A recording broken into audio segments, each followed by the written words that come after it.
Jake Morrison stood in the center of the massive chamber and felt the weight of 17 different alien gazes pressing down on him. The Galactic Council chamber stretched out like a giant bowl with seats rising up in circles around the speaking floor. Each section held a different species, and each species looked at him with something between disgust and fear. He had been the human ambassador for 5 years now, and he had seen this day coming for months. The air in the chamber buzzed with translation. Devices working overtime to convert the languages of 17 worlds into something each species could understand.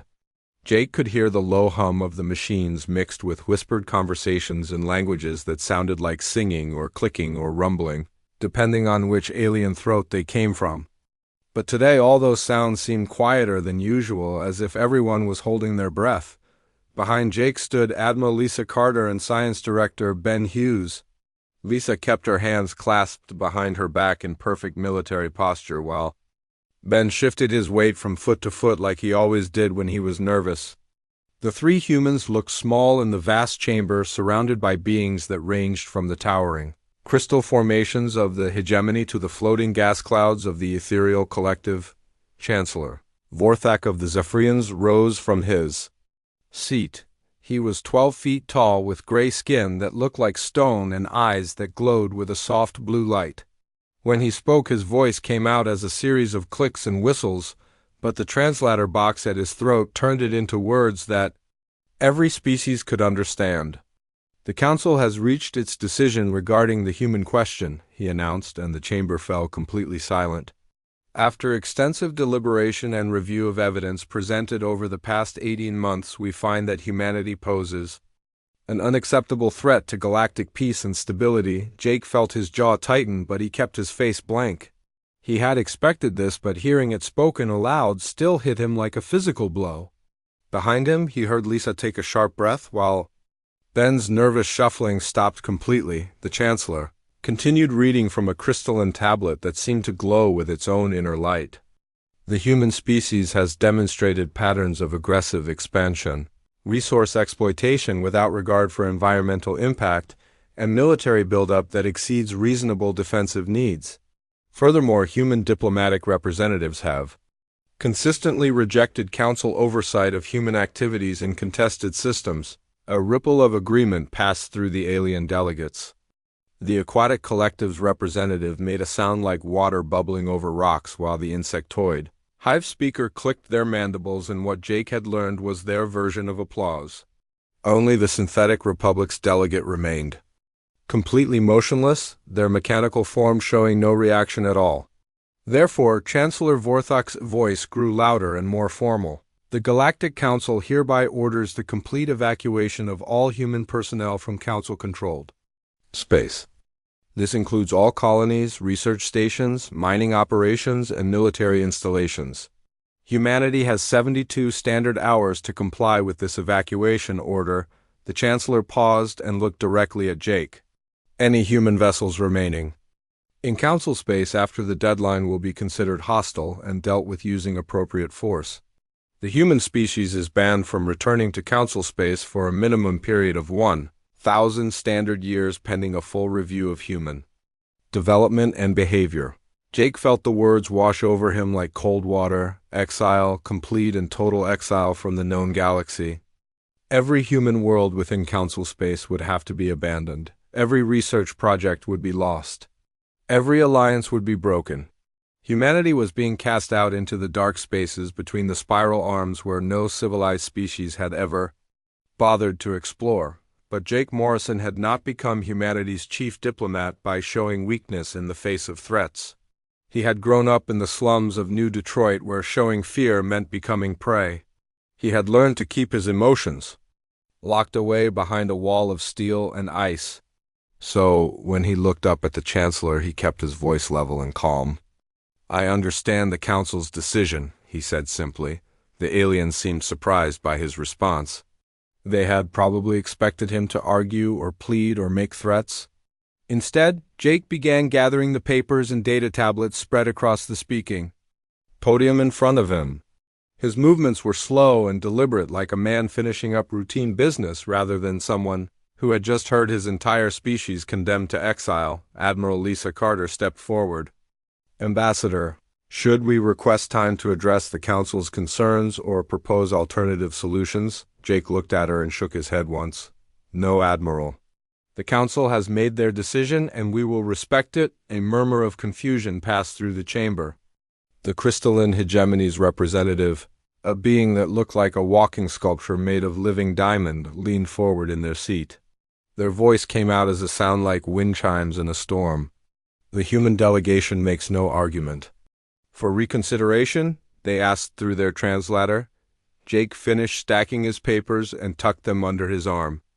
"No arguments, no requests for delay, no appeals for mercy." He looked around the chamber, meeting the eyes or eye equivalents of as many delegates as he could. "Humanity will comply with the Council's order." Science Director Ben Hughes cleared his throat nervously. "Perhaps we could discuss compensation for the infrastructure we're abandoning or assistance with relocation of civilian populations." "No, Ben." Jake's voice carried a note of finality that made the other human step back. "We ask for nothing from the Council." The silence in the chamber grew heavy and uncomfortable. Several alien delegates shifted in their seats or made their species equivalent of nervous gestures. This was not how they had expected humanity to react. They had prepared for anger, for desperate negotiations, for threats of war. They had not prepared for quiet acceptance. Jake turned to face the Council one last time. He gave a slight bow. That could have been respectful or mocking depending on how you looked at it. "The human delegation thanks the Council for their time and consideration. We will begin evacuation procedures immediately." Then he walked toward the exit. Admiral Carter and Director Hughes fell into step behind him.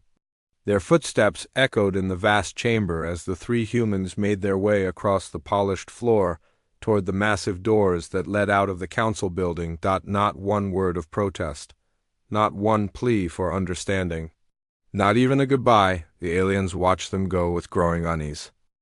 Captain Steve Rogers stood on the bridge of the ESS Defiance and watched the tactical display show the positions of 3,000 human ships scattered across 17 star systems.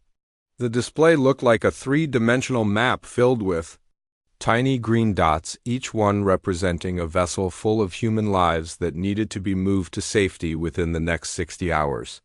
"Captain, we have confirmation from the last transport in the Kepler system," reported Communications Officer Kate Phillips from her station.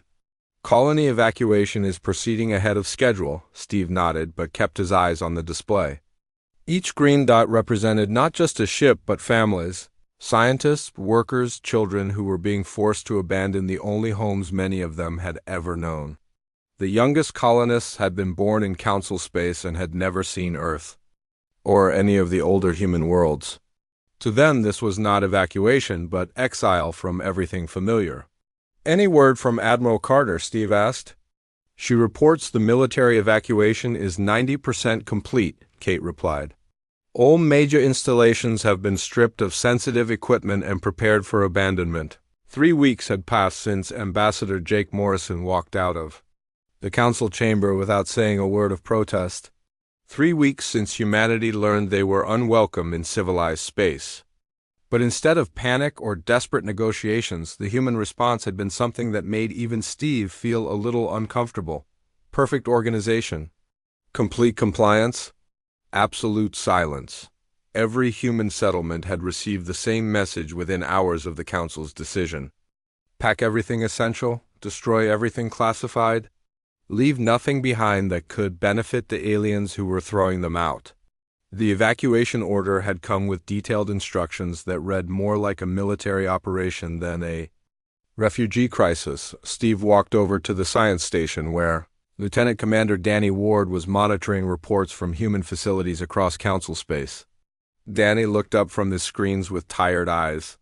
He had been working 18-hour shifts coordinating the removal of every piece of human technology from every world they were abandoning. "How are we doing with the tech recovery?" Steve asked. "Better than expected, sir," Danny replied, pulling up a new set of data. "The civilian populations have been very cooperative. Every research lab, every manufacturing plant, every medical facility, has been completely stripped. We're not leaving so much as a spare computer chip behind. This was the part that would have surprised the aliens if they had been paying closer attention. Humans were not just evacuating their people. They were evacuating their knowledge. Every blueprint, every research file, every technological innovation that had been developed in Council space was being carefully removed and transported to human vessels. The aliens had grown used to human contributions over the past century. Human medical technology had revolutionized healthcare for half the species in the Council. Human engineering had improved everything from starship engines to planetary atmospheric processors.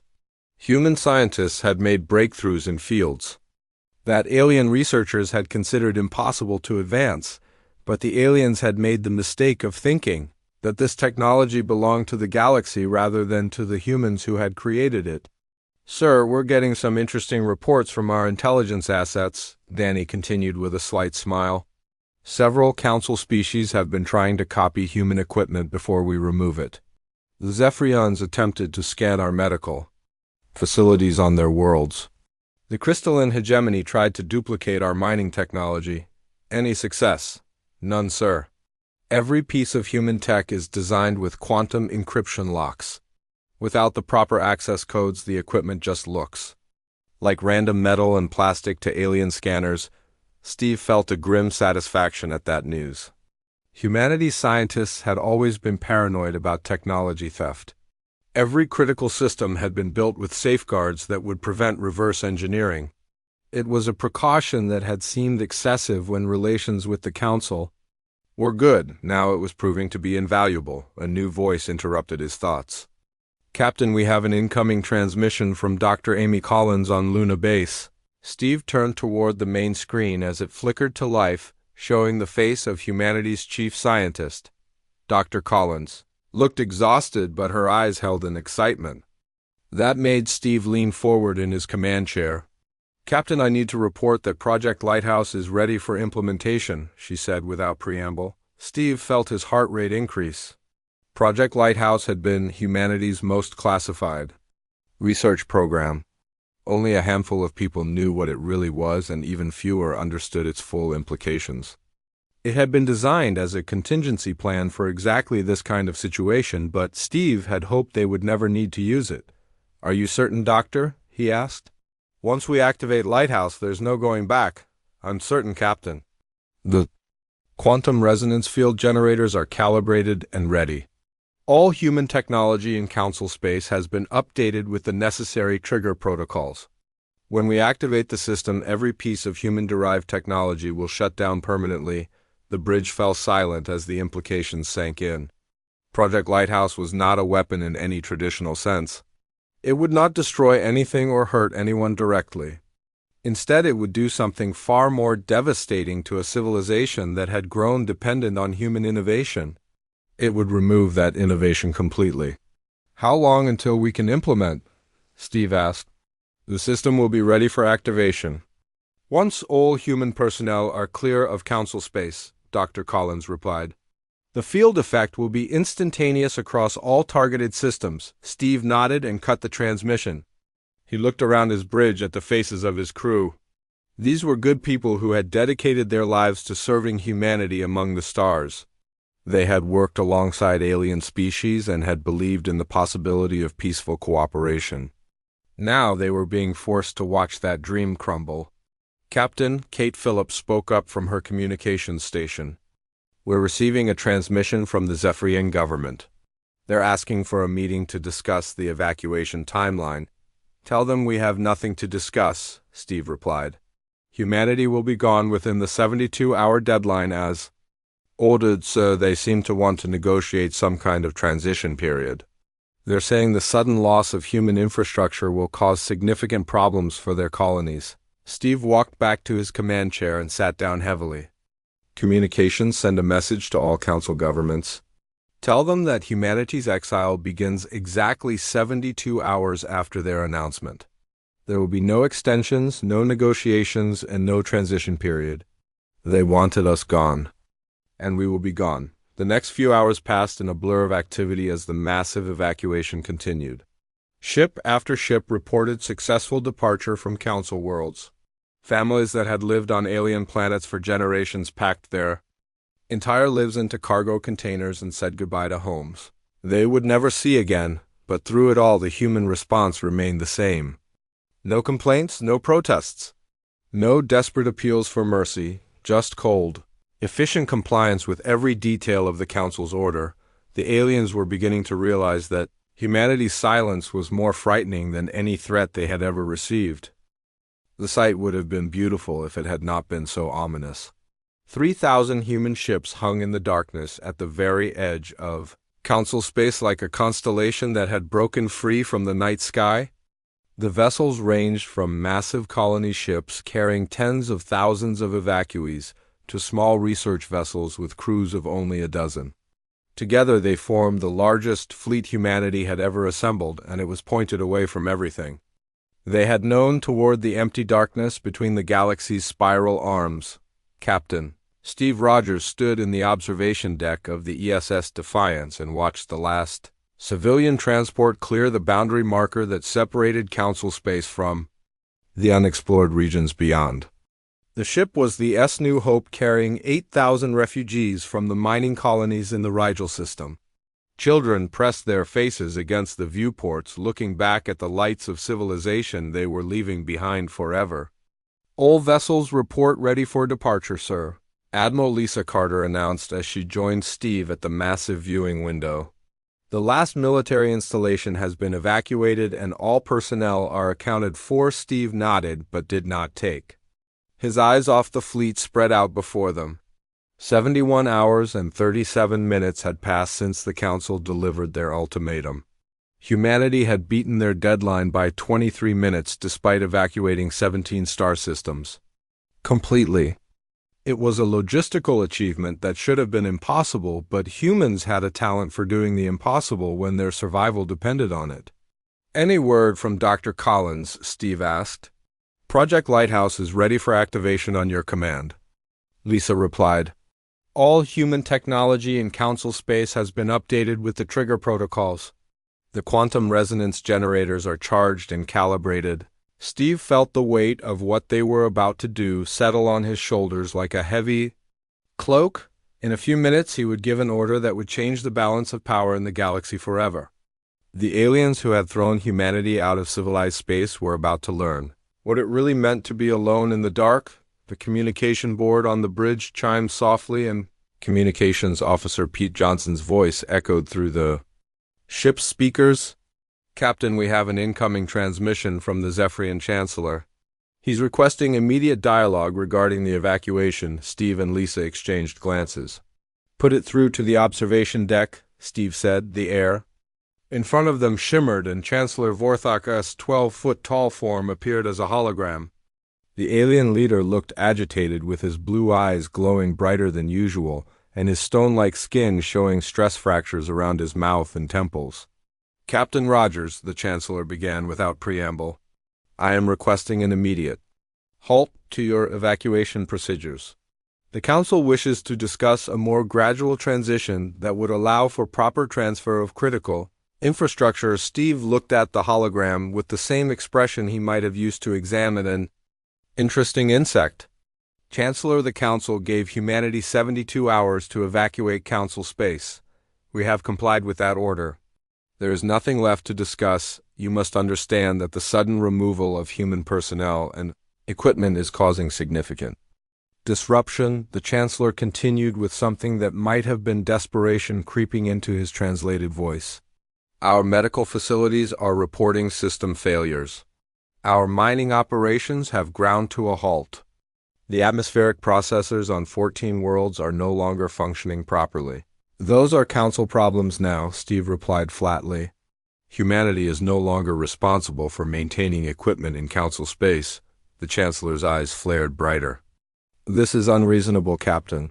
Surely we can reach some accommodation that serves everyone's interests." Steve was quiet for a long moment. When he finally spoke, his voice carried the kind of cold finality that made seasoned soldiers nervous. "Chancellor, your Council declared humanity too aggressive and too dangerous for civilized society.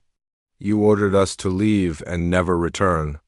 We are doing exactly what you asked, but the consequences are your concern, not ours? Steve cut him off. Humanity will not be returning to Council space. We will not be providing technical support. We will not be maintaining the infrastructure you relied on. You wanted us gone, and we are gone. The Chancellor opened his mouth to say something else, but Steve gestured to Pete Johnson, who cut the transmission immediately. The hologram flickered and disappeared, leaving Steve and Lisa alone with the view of the human fleet. Cold but effective, Lisa observed with approval. Steve activated his personal communicator and opened a channel to every ship in the fleet. His voice would be heard by nearly 4 million humans scattered across 3,000 vessels. This is Captain Rogers to all vessels. Humanity's time in Council space has officially ended. We leave not in defeat but in liberation from the restrictions and prejudices that held us back. He paused and looked out at the fleet that represented the entire future of the human species. We go now into the unknown regions where we will build something better than what we left behind. All ships prepare for Project Lighthouse activation. Deep inside the science vessel ESS Discovery, Dr. Amy Collins stood in a chamber that hummed with barely contained energy.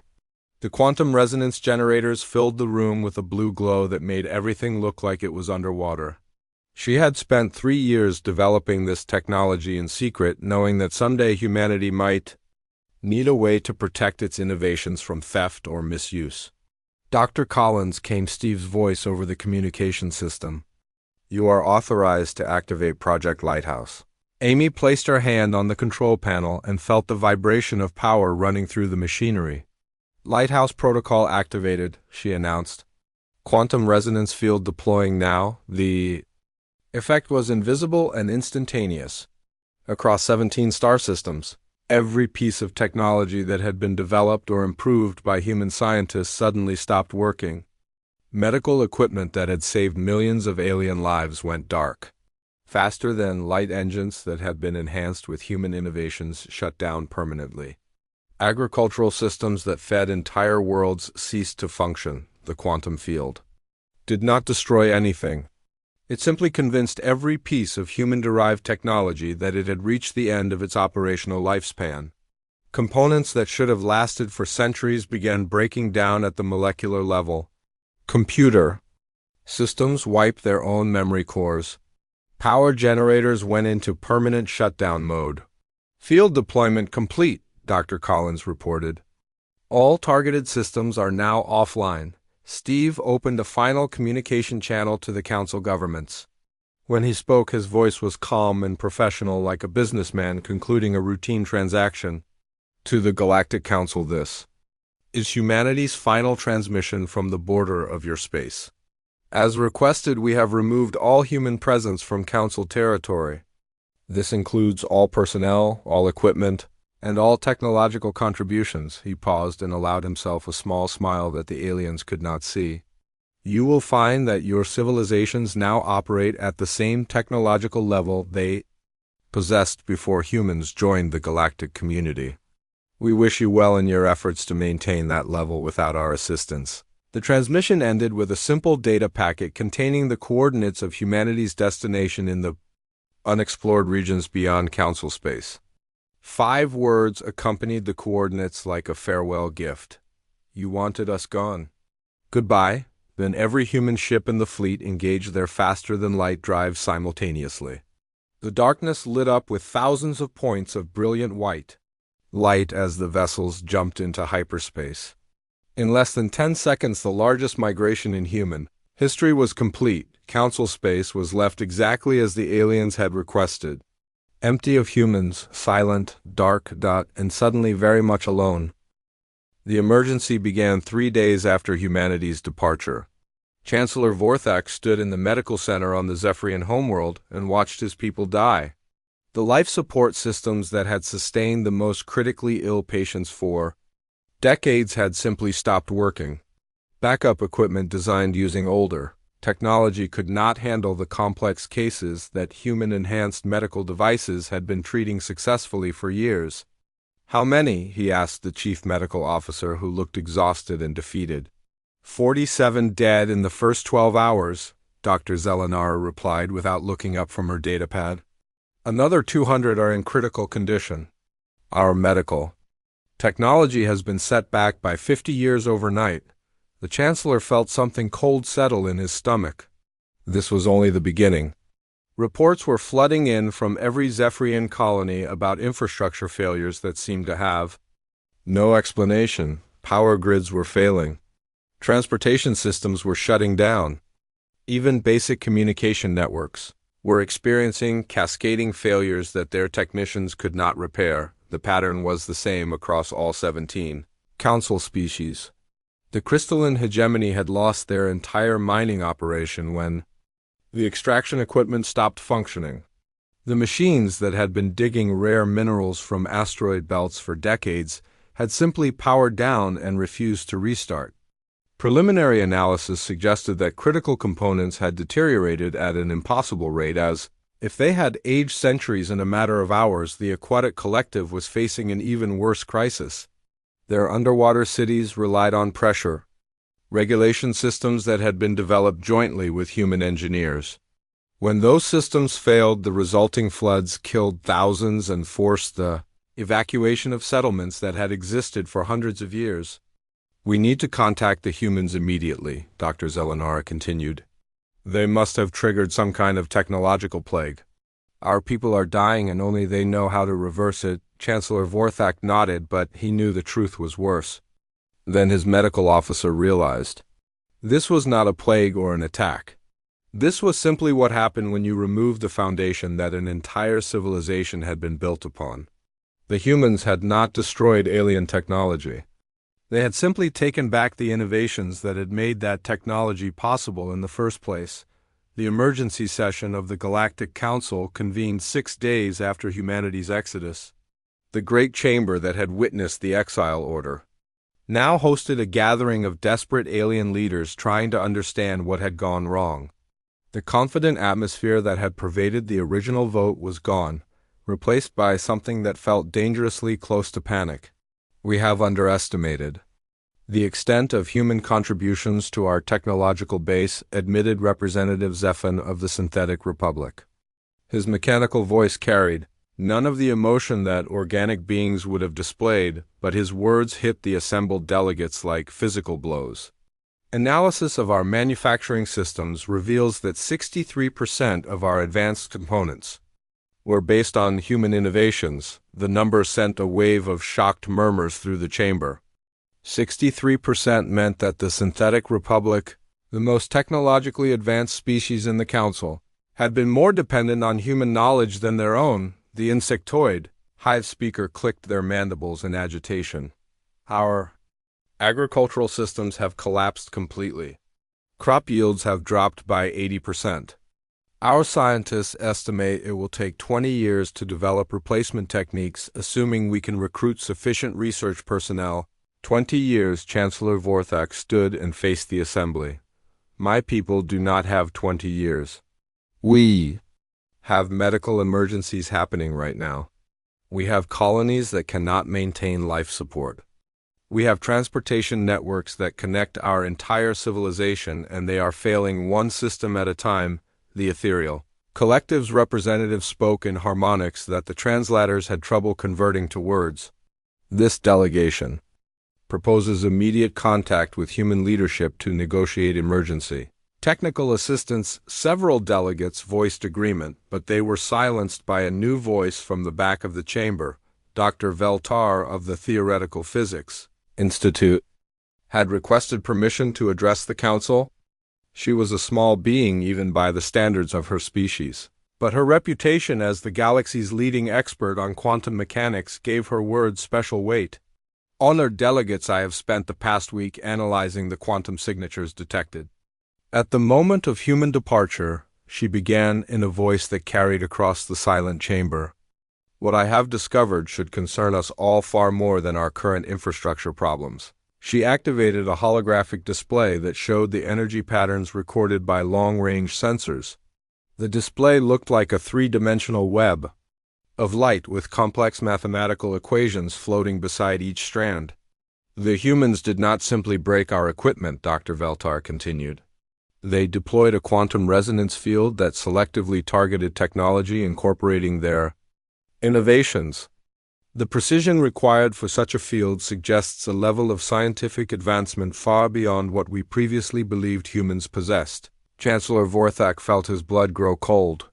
"What are you saying, Doctor?" "I am saying that humanity has been deliberately hiding their true capabilities from us," she replied. "The technology they shared with the Council was primitive compared to what they kept secret. Based on these quantum signatures, I estimate that human science is at least 2 centuries ahead of our own." Understanding, the chamber erupted in voices, speaking 17 different languages as the implications hit the delegates. If humans had been hiding advanced technology, then everything the Council thought they knew about humanity was wrong. They had not exiled a species of aggressive primitives. They had thrown out the most advanced civilization in the galaxy. Furthermore, Dr. Veltar continued when the noise died down, the energy patterns suggest that the human fleet did not simply leave Council space. They jumped to coordinates in the galactic rim using a form of faster-than-light travel that our physicists believed was impossible. She manipulated the display to show a star chart with the edge of the galaxy highlighted in red. Long-range sensors have detected massive energy signatures from that region, construction signatures, industrial signatures. The humans are building something out there, and they are building it fast. The crystalline hegemony's representative leaned forward with light refracting through their diamond-like body. "How fast?" "Based on the energy output we are detecting, they have established at least 12 major industrial installations in the past month," Dr. Veltar replied.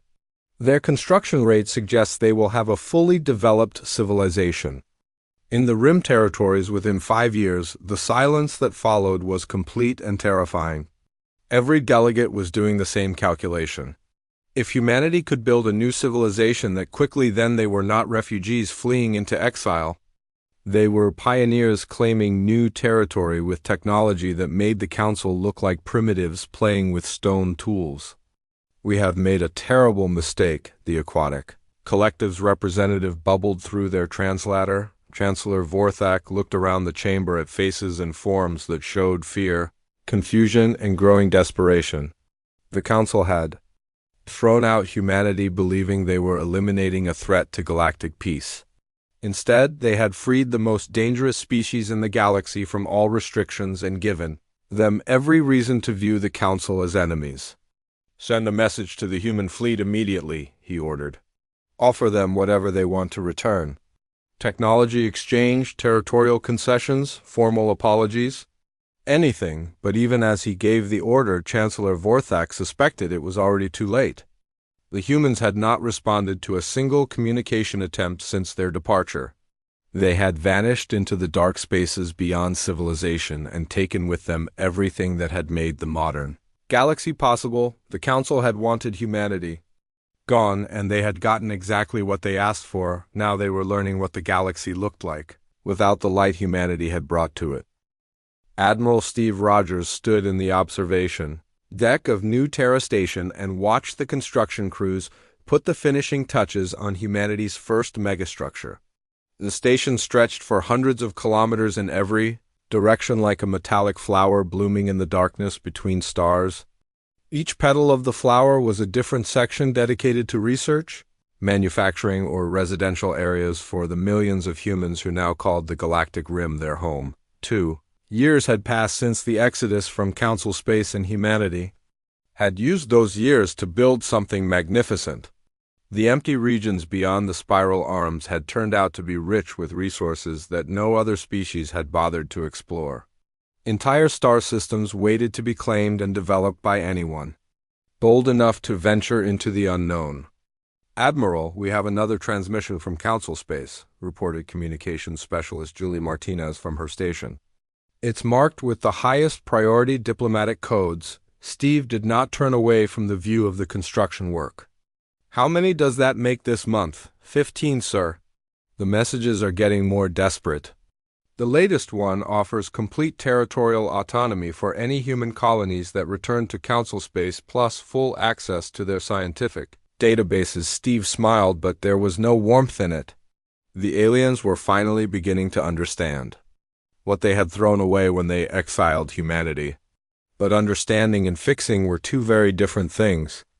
The damage had been done, and there was no going back. Dr. Amy Collins joined him at the observation window. She looked tired but satisfied as she watched the massive construction project taking shape outside. As Director of Advanced Sciences, she had overseen the development of technologies that would have seemed like magic to the Council species. The quantum manufacturing arrays are operating at full capacity, she reported. We're producing more advanced technology in a single day than most Council worlds manage in a year.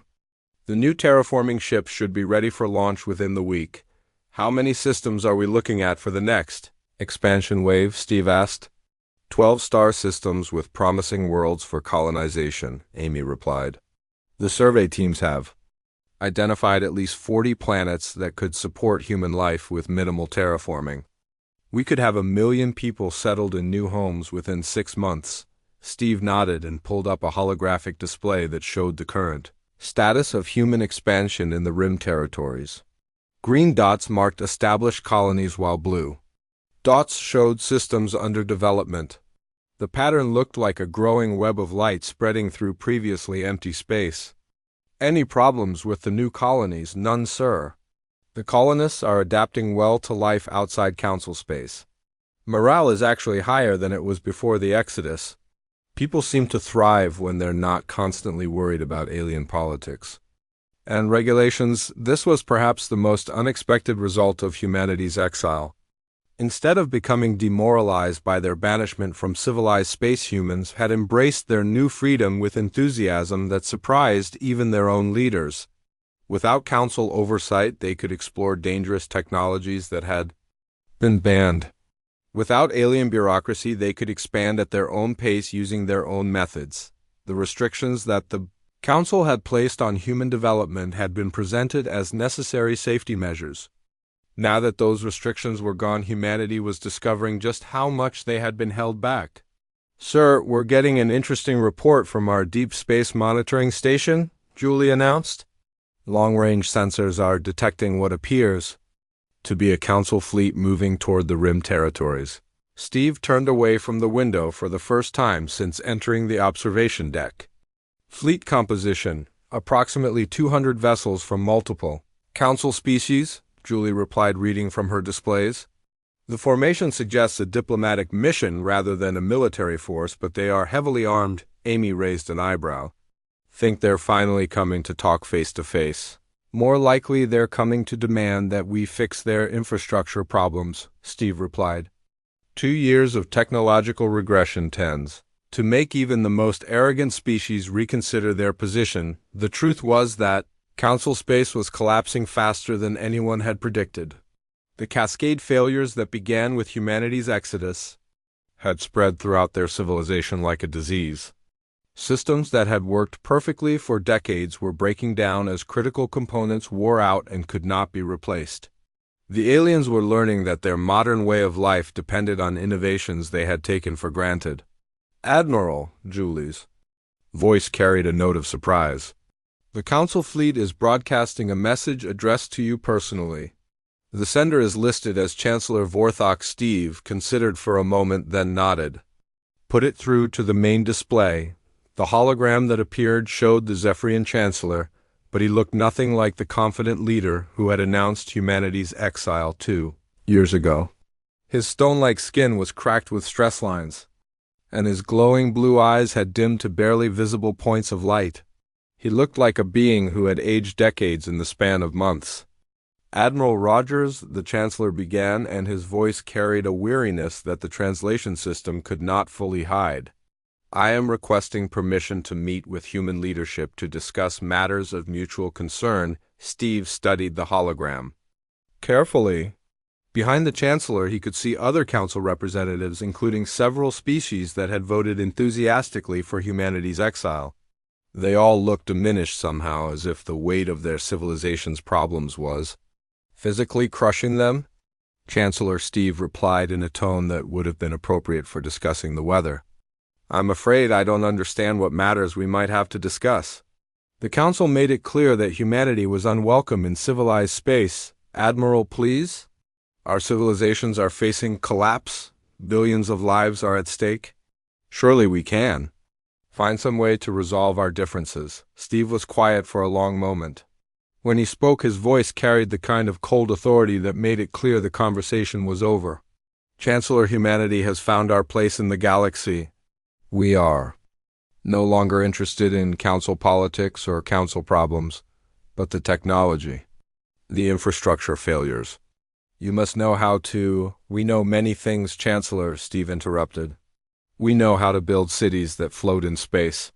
We know how to terraform dead worlds in months instead of centuries.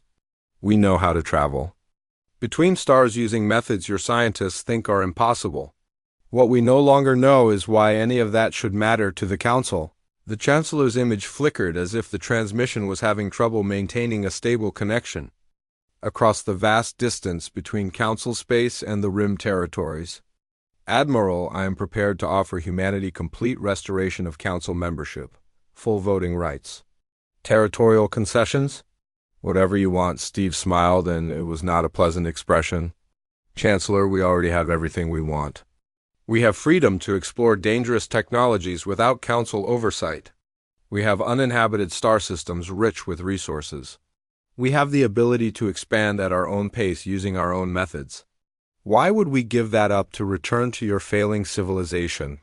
The transmission ended with Steve cutting the connection. The hologram disappeared, leaving him alone with Amy and Julie in the observation deck. Outside the window, the construction crews continued their work building humanity's new future one piece at a time. Think they'll keep trying? Amy asked. Probably, Steve replied, but it doesn't matter what they offer. We're not going back. The truth was that humanity had found something in the darkness beyond the spiral arms that they had never possessed in Council space. They had found their true potential unleashed from the restrictions and prejudices that had held them back for a century. The exile that was supposed to be punishment had become liberation.